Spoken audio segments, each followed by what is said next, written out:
estaba en Tandil, en la 6ª Brigada Aérea.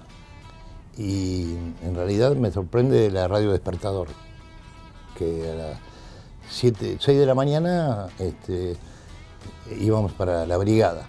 Y ahí escucho una marcha conocida, pero no muy conocida en mi vida de oficial, que era la marcha de las Malvinas.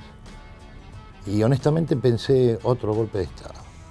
Cuando llego al grupo aéreo, éramos más de 60 pilotos que ya estábamos haciendo la navegación y viendo si podíamos llegar a Malvinas o no llegábamos a Malvinas. El avión, el Mirage, es un gran avión, pero tenía muy poca autonomía.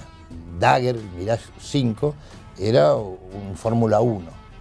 Y si bien todos los aviones son muy parecidos, es supersónico, su capacidad de volar es 2.2 de Mach, 2.200 kilómetros por hora, tiene un techo operativo alrededor de los 15.000 metros, es otra tecnología, es un ala delta total, o sea que prácticamente en los momentos críticos, que es a baja velocidad, prácticamente se sostiene con potencia exclusivamente. Hubo un momento en que tuvo que decirle a la esposa me voy y darle un beso a los chicos.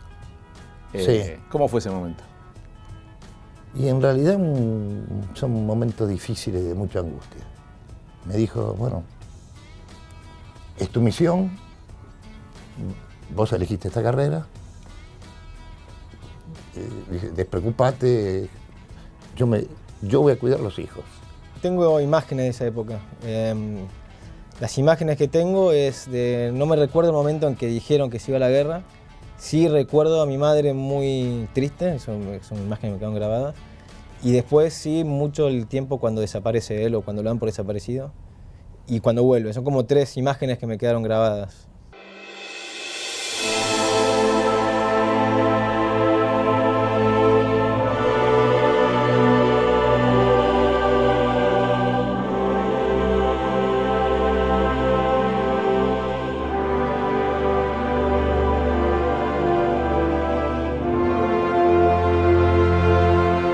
Y el 21 de mayo, en la tercera oleada, salimos a atacar unas fragatas o buques de desembarco que estaban en San Carlos.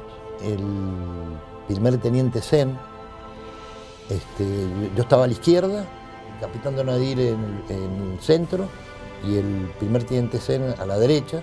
Dice, cuidado, Harry a la vista, a la 1. Entonces, a la 1 del reloj, Sí. miramos y yo digo, guarda que pueden ser más. No teníamos experiencia en volar en el mar. Siento una explosión tremenda, el avión se me da vuelta y enfila hacia el cerro. Y fue ahí cuando me eyecto. Y en menos de 2 segundos uno está colgado. Y cuando uno queda colgado, esto lo digo porque el impacto con el aire me desmaya. Me saca el casco, me saca la máscara, me hace un tasco muy profundo en el paladar y me saca los guantes.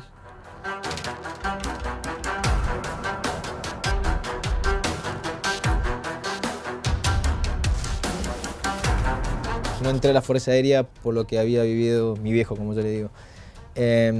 Pero sí, seguramente de una manera u otra influyó. Y es un orgullo, por supuesto, la verdad que siento un gran orgullo por el apellido que llevo. Abro los ojos y no me doy cuenta dónde estoy. Digo, Dios mío, ¿qué me ha pasado? Algo así. Y me veo las manos llenas de sangre. Y enseguida empecé a rezar. No tanto recé, sino empecé a hablar con alguien. Que evidentemente mi subconsciente era Dios. No tenía duda que hablaba con Dios. Pero hablaba muy amigablemente, pero enojado. Entonces, beso a la tierra, no sé si la beso porque estoy vivo o porque la emoción de estar en Malvinas. Y lo primero que digo, no tenés derecho, con bronca le digo, a que yo me muera. Y esa noche saqué el revólver, saqué el cuchillo, me metí dentro del bote, me tapé con el impermeable y me quedé toda la noche despierto o dormitando, no sé. Me rescatan cuando ya está anocheciendo, o sea, unas 27 horas después de mi derribo. Me rescata un Bell de la Fuerza Aérea y me ve en el suelo y me pregunta, "What problem? What problem?" Y yo lo miro y digo, ¿qué what problem, pelotudo?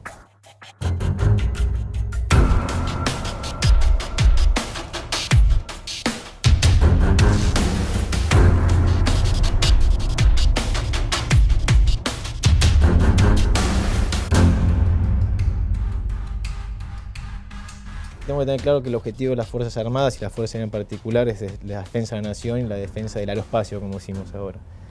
Me parece muy importante que hagamos también apoyo a la comunidad y Naciones Unidas, pero no debemos perder el norte, que es la defensa del país.